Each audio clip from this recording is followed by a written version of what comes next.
নমস্কার বন্ধুরা, ব্রততিস কিচেনে আপনাদের সকলকে অনেক অনেক স্বাগত। আজকে আমার রেসিপি হলো আমের জুস এবং আইসক্রিম। তো দেখুন আমি কিভাবে তৈরি করি আমের জুস আর আইসক্রিমটা। বন্ধুরা, একটাই অনুরোধ, আপনারা কিন্তু ভিডিওটা প্রথম থেকে শেষ অবধি অতি অবশ্যই দেখবেন। আমের জুস এবং আইসক্রিম বানানোর জন্য এখানে আমি একটা কাঁচা আমকে টুকরো টুকরো করে কেটে নিয়েছি। এবার আমি এটাকে সুন্দর করে সিদ্ধ করে নেব।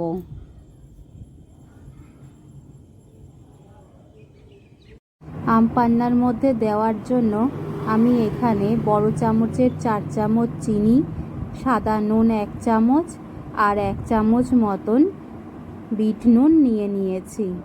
এটা আমি আম পান্নার মধ্যে ব্যবহার করব। এগুলো আম পান্নার মধ্যে দিলে এর টেস্ট কিন্তু খুব ভালো হয়। এখানে আমি একটু জিরে শুকনো খোলায় ভেজে সুন্দর করে গুঁড়ো করে নিয়েছি। এটাও কিন্তু আমি আম পান্নার মধ্যে ব্যবহার করব। দেখুন কত সুন্দর গুঁড়োটা হয়েছে।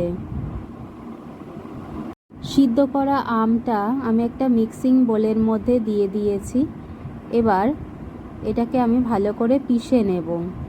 তার আগে আমি দিয়ে দিচ্ছি চিনি, নুন আর বিট লবণটা এর মধ্যে। এবার এটা দেওয়া হয়ে গেছে। এবার আমি এর মধ্যে দিয়ে দিচ্ছি জিরে গুঁড়ো। এগুলো দেওয়ার পর আমি সুন্দর করে এটাকে পেস্ট করে নেব। দেখুন এটা কত সুন্দর একটা পেস্ট আমি তৈরি করে নিয়েছি। কত ঘন হয়েছে পেস্টটা, আর কালারটাও কিন্তু খুব সুন্দর হয়েছে।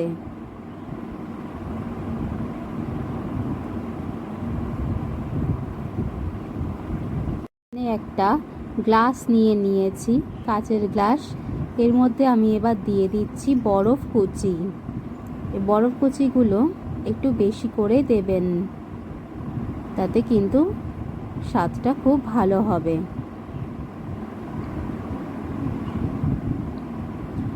বরফ কুচি দেওয়া হয়ে গেছে। এবার আমি এর মধ্যে দিয়ে দিচ্ছি সেই আমের পাল্পটা। 4 চামচ মতন আমি এখানে দিয়ে দিচ্ছি পাল্প। দেখুন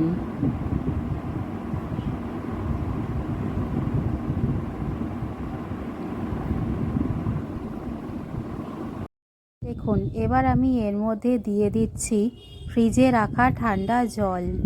এটা দিয়ে আমি সুন্দর করে গুলিয়ে নেব।